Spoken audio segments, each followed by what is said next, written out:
Buen día, somos estudiantes de la Universidad Mariano Gálvez del curso de Patología 2. En esta ocasión vamos a exponerles sobre las patologías de la hipófisis y la glándula tiroides. Integrantes: Maybelline Mireni Hernández Ortiz, Jennifer Odalis González Uz, Miriam Fernanda Cos García, Gerdy Roxana Catunchu. Iniciaremos con la presentación de un caso clínico que al final de la presentación se discutirá. Paciente femenino de 28 años de edad refiere padecimiento de 1 año de evolución.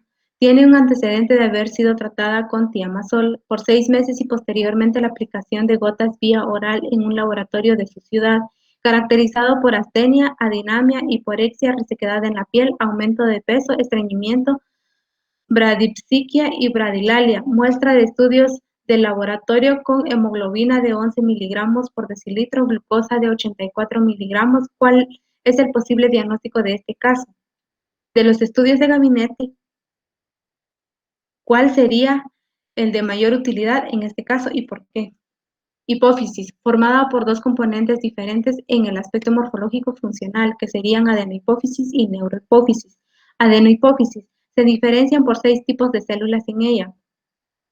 Las células son somatotropas, productoras de la hormona de crecimiento. La manosomatotropas produce hormona de crecimiento y prolactina. La lactótropas produce las hormonas de crecimiento y prolactina. La corticotropas, productoras de corticotropina, propiomelanocortina y la hormona estimulante de melanocito. La tirotropa, productoras de hormona estimulante de la tiroides. Gonadotropas, productora de las hormonas estimulantes del folículo, por lo que esta hormona estimula la formación de folículos de Graf en el ovario, y la hormona luteinizante, que induce la ovulación y la formación del cuerpo lúteo en el ovario. La FSH y la LH también regulan la espermatogenia y la producción de testosterona en el sexo masculino. La neurohipófisis se encuentra formada por células gliales modificadas y prolongaciones axonales, procedentes del hipotálamo a través del tallo hipofisiario hasta el lóbulo posterior. Las dos hormonas peptídicas secretadas en la hipófisis posterior son oxitocina, hormona antidiurética, también conocida como vasopresina. Se sintetiza en realidad en el hipotálamo y se almacena en los terminales axonales localizados en la hipófisis posterior. En la dilatación del cuello uterino al final del embarazo provoca una secreción masiva de oxitocina que induce la contracción del músculo liso uterino y facilita el parto. La oxitocina secretada tras la estimulación del pezón durante el periodo postnatal actúa en los músculos lisos que rodean los conductos galastróforos de las glándulas mamarias y la facilita la lactancia. La función más importante de la hormona antidiurética es conservar agua mediante la restricción de la diuresis durante los periodos de deshidratación e hipovolemia. Manifestaciones clínicas de los trastornos hipofisiarios. Estas se relacionan con el exceso o deficiencia de las hormonas hipofisiarias o con efecto de masa. En este caso se dividen en 3: hiperpituitarismo, que está provocada por una secreción excesiva de hormonas tróficas; el hipopituitarismo, provocado por la deficiencia de las hormonas tróficas; el efecto de masa locales. Entre los cambios más tempranos por efecto de masa están las anomalías radiológicas de la silla turca, como la expansión celular, erosión ósea y rotura del diafragma celular. Adenomas hipofisiarios e hiperpituitarismo. La causa más frecuente del hiperpituitarismo es un adenoma en el lóbulo anterior. Estos tumores benignos se clasifican según las hormonas producidas por las células neoplásicas que se identifican en tinciones inmunohistoquímicas. Algunos de los adenomas hipofisiarios pueden secretar 2 hormonas, que sería la hormona de crecimiento y la prolactina, que esta es la combinación más frecuente en este tipo de adenomas, y en el modo excepcional son plurihormonales. Los adenomas pueden ser funcionantes y no funcionantes. Los funcionantes se encuentran asociados a exceso de hormonas en las correspondientes manifestaciones clínicas, las no funcionantes sin manifestaciones clínicas en el exceso hormonal. Aquí encontramos una clasificación de los adenomas hipoficiarios. Se encuentra lo que es el tipo de célula hipoficiaria, la hormona que se relaciona, el tipo de tumor y el síndrome asociado. Morfología. Adenoma hipoficiario típico. Es la lesión blanda y bien delimitada. Los adenomas pequeños pueden quedar confinados a la silla turca, aunque cuando se expanden a menudo erosionan esta y la apófisis clinoides. Las lesiones más grandes se extienden por lo general en dirección superior a través del diafragma celar al inferior de la región supracelar, donde comprimen a menudo el quiasma óptico y las estructuras adyacentes como algunos nervios craneales. Histológicamente, los adenomas hipoficiarios típicos contienen células poligonales uniformes dispuestas en láminas o cordones. El tejido conjuntivo de sostén o reticulina es escaso y de ahí la consistencia gelatinosa blanda en muchos de estos tumores. La actividad mitótica suele ser escasa. El citoplasma celular puede ser acidófilo, basófilo o cromófobo, según el tipo y la cantidad del producto de secreción en el interior de las células, aunque por lo general es uniforme a lo largo del tumor. Aquí encontramos una imagen de lo que es el adenoma hipoficiario en la imagen 24-4 se encuentra que es un adenoma masivo no funcional, ha sido bastante más allá de los confines de la silla turca y ha distorsionado el cerebro subyacente. Los adenomas no funcionantes tienden a ser de mayor tamaño en el momento del diagnóstico de los que se secretan una hormona. En la figura 24-5, que es un adenoma hipoficiario, encontramos lo que es una placa histológica. El monomorfismo de estas células contrasta mucho en la mezcla de las células observadas en la hipófisis anterior normal.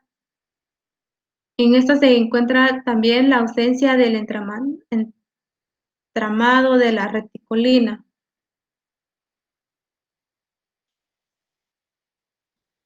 Un subgrupo de las adenomas hipoficiarios muestra un aumento de la actividad mitótica y de la expresión del P53 nuclear, característica que se correlaciona con la presencia de mutaciones del TP53, por lo que estos tumores tienden a tener mayor propensión al comportamiento agresivo en lo que respecta a la invasividad y la recidividad. Este tipo de adenomas se llaman atípicos. Los adenomas lactótropos.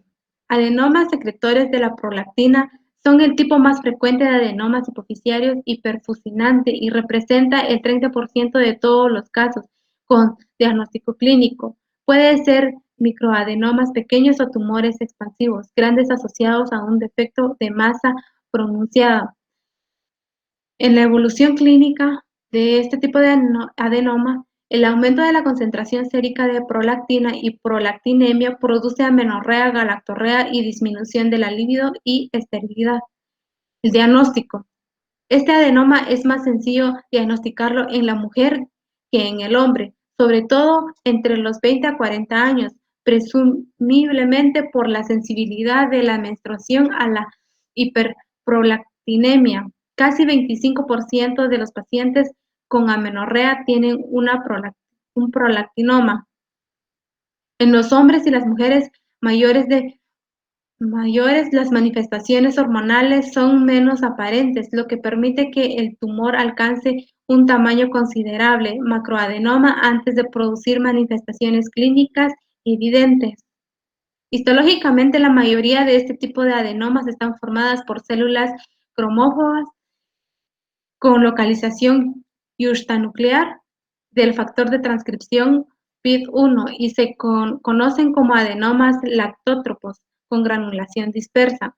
Mucho menos frecuentes son los adenomas lactótropos densamente granulados acidófilos caracterizados por localización difusa de expresión y de PID1 citoplasmático. Adenomas somatotótropos. Adenomas somatótropos. Los adenomas somatótropos secretores de la hormona de crecimiento son el segundo tipo más común de adenoma hipoficiario fusinante y provocan gigantismo en niños y acromegalia en adultos. Además, estos adenomas pueden ser bastante grandes en el momento del diagnóstico por las manifestaciones del exceso de hormona de crecimiento. Pueden ser poco llamativas. La evolución clínica. Una concentración elevada persistente de la hormona de crecimiento estimula la secreción hepática del factor de crecimiento similar a la insulina 1, que causa muchas de las manifestaciones clínicas. Si el adenoma somatótropo aparece en la infancia antes del cierre de la epífisis y la concentración elevada de la hormona de crecimiento y la IGF-1 produce gigantismo. Si la elevación de la concentración de la hormona de crecimiento se produce tras el cierre de la epífisis, aparece acromegalia. El exceso de la hormona de crecimiento también se correlaciona con diversas alteraciones como disfunción gonadal, diabetes mellitus, debilidad muscular generalizada, hipertensión, artrosis, insuficiencia cardíaca y el aumento del riesgo de cáncer digestivo. Histológicamente, los adenomas somatótropos puros se clasifican en dos subtipos, lo que serían los adenomas con granulación abundante y adenoma con granulación escasa. Los adenomas con granulación abundante están formados por células monomorfas y acidófilas, con una reactividad citoplasmática intensa a la hormona de crecimiento. En el análisis inmunohistoquímica, los adenomas con granulación escasa están formadas por células cromófobas con pleomorfismo nuclear y citológico pronunciado y tinción débil localizada para la hormona de crecimiento. Adenoma corticotropos. El exceso de hormona de corticotropina por los adenomas corticotropos funcionantes genera hipersecreción suprarrenal del cortisol y desarrollo de hipercortisolismo, también conocido como síndrome de Cushing. La morfología. Los adenomas corticotropos suelen ser microadenomas en el momento del diagnóstico. Suelen ser basófilos con granulación abundante y en ocasiones son cromófobos, granulación escasa. Ambas se tiñen con el ácido periódico de Schiff por la presencia de hidratos de carbono en la promiomelacortina, la médula precursora de la corticotropina. Otros adenomas de la hipófisis anterior se encuentran los adenomas gonadotropos, que productores de la hormona luteinizante, la hormona folículo estimulante. Estas son difíciles de detectar porque secretan hormonas de modo ineficiente y variable. Se diagnostican con más frecuencia en mujeres y hombres en mediana edad cuando alcanzan un tamaño suficiente para provocar síntomas neurológicos como deterioro de la visión, cefalea, diplopía y apoplejía hipofisiaria. También puede haber deficiencias de hormonas hipofisiarias, con más frecuencia la hormona luteinizante. Esto disminuye la energía y el líbido en el hombre por la reducción de la testosterona y produce amenorrea en la mujer premenopáusica. Adenomas tirotropos son infrecuentes ya que presentan el 1% aproximadamente de todos los adenomas hipofisiarios, causa infrecuente del hipertiroidismo. Adenomas hipofisiarios no funcionantes son un grupo heterogéneo que presenta alrededor del 25 al 30% de todos los tumores hipofisiarios. Es posible determinar su estirpe mediante tinción inmunohistoquímica para hormonas o mediante demostración bioquímica de los factores de transcripción celular específicos. No es sorprendente que estos adenomas no funcionantes suelan presentar síntomas inducidos por efectos de masa. Estas lesiones también pueden comprometer la hipófisis anterior residual hasta producir hipopituitarismo, por lo que puede aparecer lentamente como consecuencia de un crecimiento gradual del adenoma o de forma brusca debido a una hemorragia intramural aguda, apoplejía hipofisiaria. Carcinomas hipofisiarios son bastante infrecuentes y suponen menos del 1% de los tumores hipofisiarios. La presencia de metástasis vertebrales, o sistémicas es una condición imprescindible en el carcinoma hipofisiario. Vamos a seguir con los trastornos de la hipófisis. Entre ellas tenemos que ver la función de las hormonas hipofisiarias, que como por ejemplo en la hipófisis anterior encontramos la hormona del crecimiento, que estimula el crecimiento de los huesos y los músculos, la adenocorticotropa, que va a estimular la síntesis y secreción de las hormonas de la corteza suprarrenal, la tirotropina, que estimula la síntesis y secreción de hormonas tiroidea, folículo estimulante, estimula el crecimiento del folículo ovárico y ovulación, luteinizante, que estimula el desarrollo del cuerpo lúteo, la liberación del ovocito y producción de estrógenos y progesterona, y también estimula la secreción de testosterona. La prolactina va a estimular el desarrollo de las glándulas mamarias y secreción láctea. Entre las hormonas de la hipófisis posterior está la antidiurética, que determina la retención de agua a nivel renal, y la oxitocina, que estimula la contracción del útero gestante para la expulsión del feto. Encontramos el hipopituitarismo, que esta es la disminución de la secreción de las hormonas hipofisiarias. La hipofunción de la hipófisis anterior va a aparecer cuando se pierde o está ausente alrededor del 75% del parénquima. Entre las causas podemos encontrar tumores y otras lesiones con efecto de masa y traumáticos, la cirugía o la radiación hipofisiaria, apoplejía hipofisiaria, necrosis isquémica de la hipófisis y síndrome de Sheehan, quiste de la hendidura de Rathke, síndrome de la silla turca vacía, trastornos inflamatorios e infecciones y defectos genéticos como en los factores de transcripción. Entre las manifestaciones clínicas podemos encontrar enanismo hipofisiario por deficiencia de hormona de crecimiento, amenorrea y esterilidad en la mujer y disminución de la libido, impotencia y pérdida de vello púbico y axilar en el hombre. También el fracaso de la lactancia posparto, palidez debido a la alteración del efecto estimulante de la MSH sobre los melanocitos. Luego encontramos los síndromes hipofisiarios posteriores. Aquí podemos encontrar que son los que afectan a la hormona antidiurética, como la diabetes insípida y síndrome de secreción inapropiada de ADH. La insípida puede producir un trastorno caracterizado por un volumen excesivo de orina, por la incapacidad del riñón para reabsorber adecuadamente el agua de la orina. Luego está el síndrome de secreción inapropiada, que el exceso de ADH produce una reabsorción excesiva de agua libre con hiponatremia. Luego encontramos los tumores supracelulares hipotalámicos, que van a causar hipofunción o hiperfunción de la hipófisis anterior, diabetes insípida o la combinación de estas manifestaciones. Los tumores más frecuentes son gliomas y los craneofaringiomas.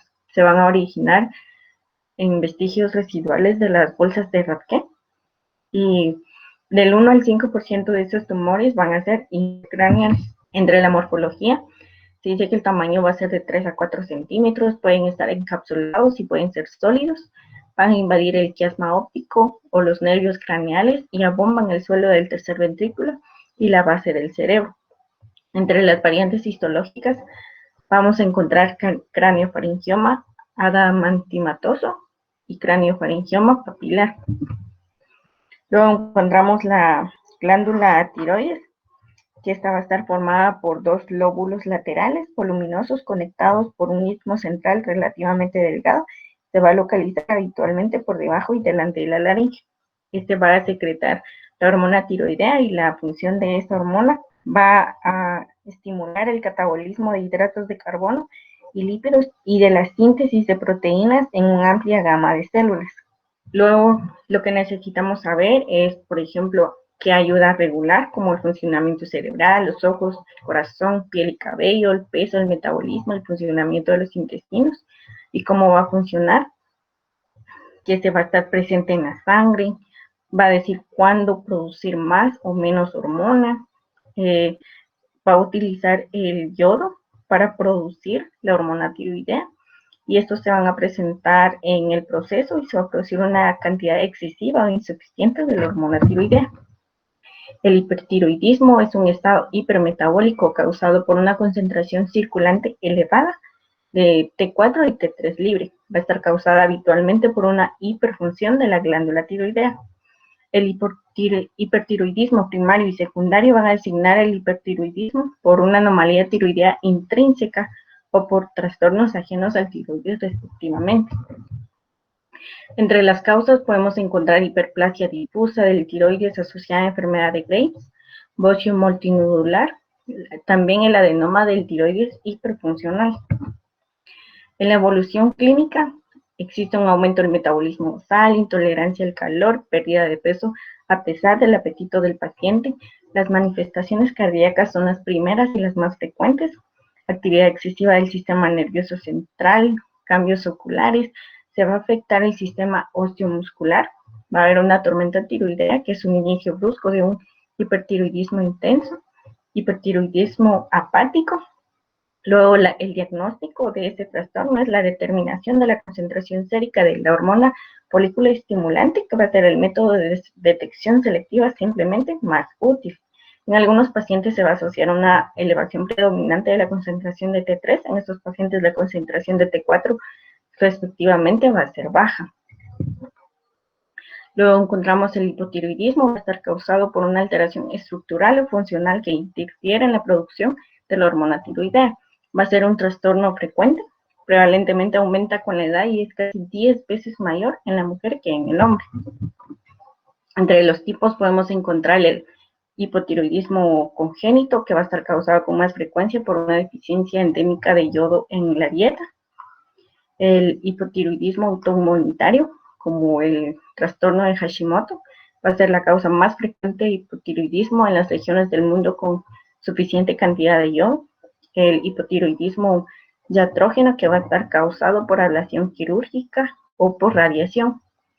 Luego tenemos también el hipotiroidismo secundario, que va a estar causado por una deficiencia de la hormona folículo estimulante, con mucha menos frecuencia de TRH. Este se refiere al hipotiroidismo que aparece en lactantes o en la primera infancia. Cretino proviene de la palabra francesa chrétien, lo que significa cristiano. Esto se asocia a Jesús y su inocencia. Estos niños sufren un retraso mental grave. El cretinismo es una patología que se asocia a un exceso o disminución en la producción de yodo por la glándula tiroides. Las manifestaciones clínicas son el deterioro de los sistemas osteomuscular y sistema nervioso central, el retraso mental intenso, talla baja, rasgos faciales toscos, una lengua sobresaliente. Ellos presentan macroglosia, que es un agrandamiento de la lengua, hernia umbilical. Acá podemos ver las manifestaciones reflejadas en el físico de las personas que sufren cretinismo. El mixedema, este se aplica al hipotiroidismo que afecta al niño o al adulto. Está marcado por una ralentización de la actividad física y mental. Esta es una alteración de los tejidos, la cual se caracteriza por presentar edema, que es la acumulación de líquido producido por infiltración de sustancia mucosa en la piel y a veces en los órganos internos, a consecuencia de un mal funcionamiento de la glándula tiroides. La determinación de la concentración sérica de TSH es el método diagnóstico más eficiente para esta enfermedad. El mixedema pretibial. Acá podemos observar una separación de las fibras de colágeno normal de la dermis que corresponde al depósito de la mucina. La tiroiditis. Esta comprende un grupo de trastornos diversos que se caracterizan por alguna inflamación tiroidea. En este caso tenemos las más frecuentes, que es la tiroiditis de Hashimoto, tiroiditis granulomatosa o de Decker-Vein y la tiroiditis linfocítica aguda o indolora. La tiroiditis de Hashimoto. Esta es una enfermedad autoinmune, la cual produce una destrucción de la glándula tiroidea e insuficiencia tiroidea gradual y progresiva. Esta se dice que está causada por una alteración de la autotolerancia de los antígenos tiroideos. Acá podemos observar en la imagen histológica lo que se va a caracterizar por mostrar la difusa filtración de células del plasma con formación de folículos linfoideos, de la hiperplasia folicular y el daño a la membrana basal folicular. Tiroiditis linfocítica subaguda indolora. Esta también se conoce como indolora. Suele manifestarse por un hipertiroidismo leve, aumento de tamaño de la glándula con bocio o ambas. Puede presentar bocio indoloro, hipertiroidismo manifiesto transitorio o ambos. Acá podemos observar en la imagen histológica un infiltrado linfocítico que es menor que en la tiroiditis de Hashimoto. La tiroiditis granulomatosa, que también es conocida como de Becker-Vein, que es menos frecuente que la tiroiditis de Hashimoto. Esta se suele presentar en pacientes entre 40 y 50 años de edad. Se cree que está desencadenada por alguna infección vírica. La imagen histológica nos muestra una destrucción de los folículos del infiltrado inflamatorio y células gigantes multinucleadas. Enfermedad de Graves es la causa más frecuente de hipertiroidismo endógeno y la enfermedad se caracteriza por la tríada clínica, que es hipertiroidismo, que está asociado a un aumento del tamaño de la glándula, oftalmopatía infiltrante, que es un infiltrante con exoftalmo secundario, y dermopatía, que es un infiltrante localizado y denominado en ocasiones como mixedema pretibial y está presente en la minoría de pacientes. La patogenia es un trastorno autoinmunitario que se caracteriza por la producción de autoanticuerpos contra numerosas proteínas tiroideas, sobre todo contra el receptor de TSH, y los diversos anticuerpos pueden estimular o bloquear el receptor TSH. El subtipo de anticuerpo más frecuente, conocido como inmunoglobulina estimulante del tiroides, y se observa alrededor del 90% de los pacientes con la enfermedad de Graves, y está relacionado con polimorfismos en genes de la función inmunitaria como CTLA4, PTP, N22 y en el alelo HLA-DR3. En la oftalmopatía de Graves, la protrusión del globo ocular exoftalmos y se asocia al volumen aumentado del tejido conjuntivo retroorbitario y de los músculos extraoculares por varias razones. El uno sería infiltrado pronunciado del espacio retroorbitario por células mononucleares con predominio de los linfocitos T, inflamación con edema y tumefacción de los músculos extraoculares, acumulación de componentes de la matriz como ácido hialurónico y sulfato de condroitina, y por último sería el aumento de números de adipocitos. En la morfología podemos observar que el tiroides suele presentar un aumento del tamaño simétrico por hipertrofia e hiperplasia difusa de las células epiteliales foliculares, y es relativamente frecuente su peso superior de los 80 gramos. En la morfología microscópica se observa una formación de papilas pequeñas que se proyectan en la luz folicular e invaden el coloide, ocupando los folículos en ocasiones. Las fibras carecen de un eje fibrovascular. El coloide en el interior de la luz folicular es pálido, con bordes festoneados. Los infiltrados linfoides con predominio de los linfocitos T y células plasmáticas maduras en todo el intersticio.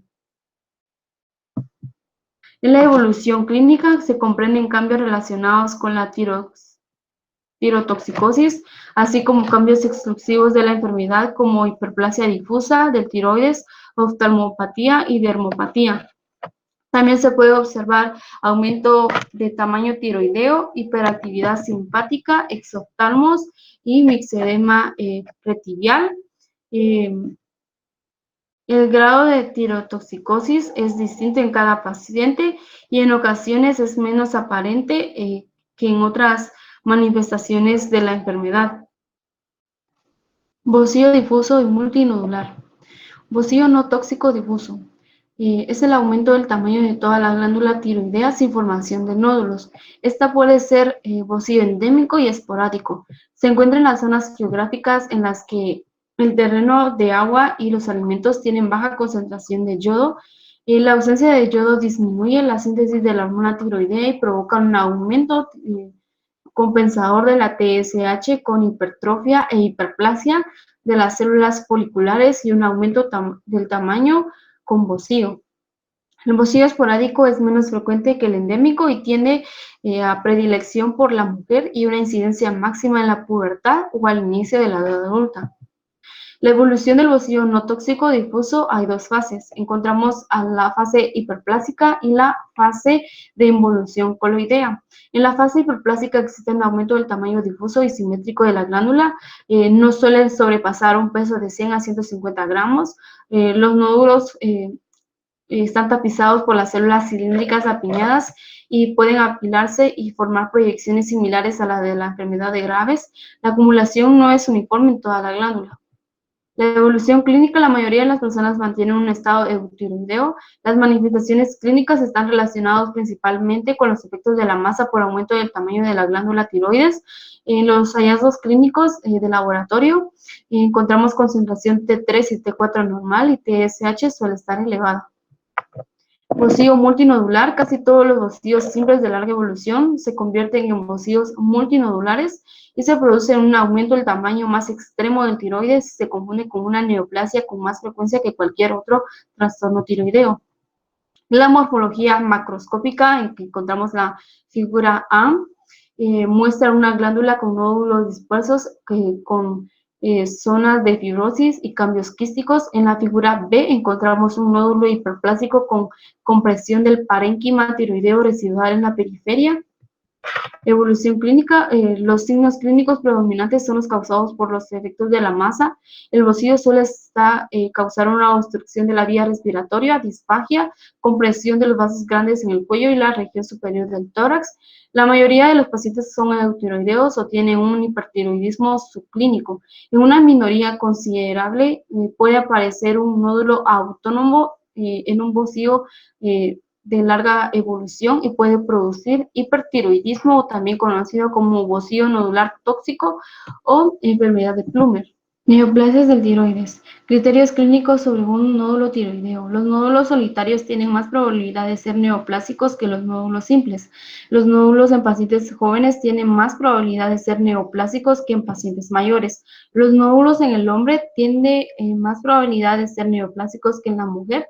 El antecedente de radioterapia en la región de la cabeza y el cuello aumenta el riesgo de incidencia en cáncer de tiroides. Los nódulos funcionantes que captan yodo radioactivo en los estudios de imagen tienen bastante probabilidad de ser benignos que malignos. Los adenomas suelen ser masas solitarias bien delimitadas derivadas del epitelio folicular, por lo que se les denomina adenoma folicular. Los adenomas foliculares no son precursoras de carcinoma. En los adenomas tóxicos y el vacío multinodular tóxico se detectan mutaciones somáticas en la vía de señalización del receptor TSH. En la morfología macroscópica de la figura A se observa una lesión encapsulada, esférica y sólida, delimitada del resto del parénquima tiroideo por una cápsula intacta bien definida. En la imagen B podemos observar que las células están formadas por folículos con un aspecto uniforme que contienen coloides.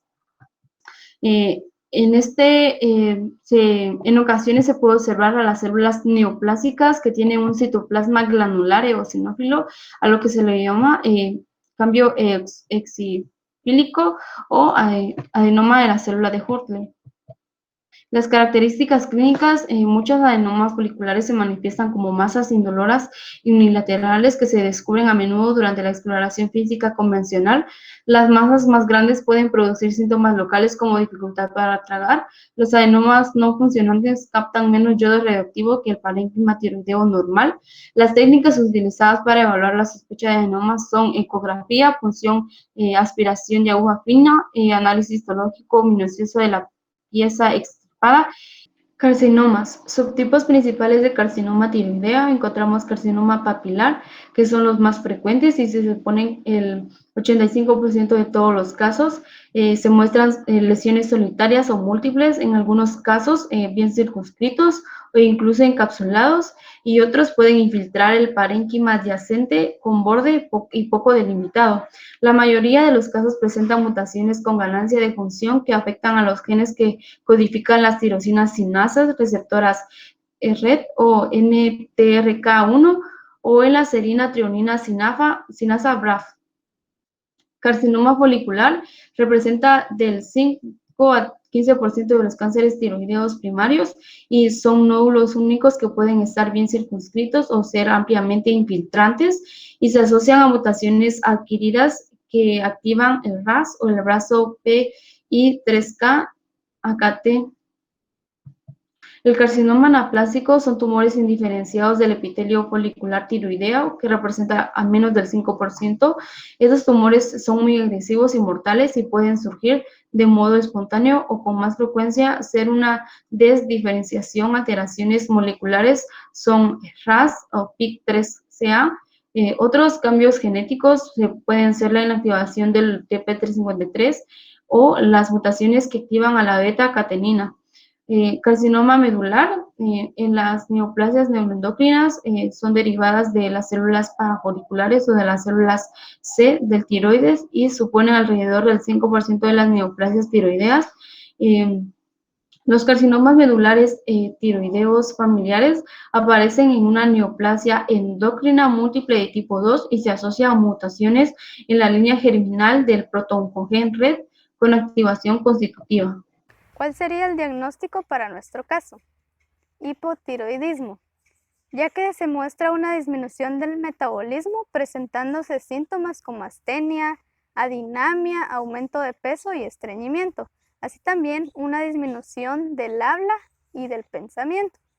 Con los datos clínicos de la anemia no podemos hacer un diagnóstico, aunque podemos referir otras pruebas como TSH, T3 y T4.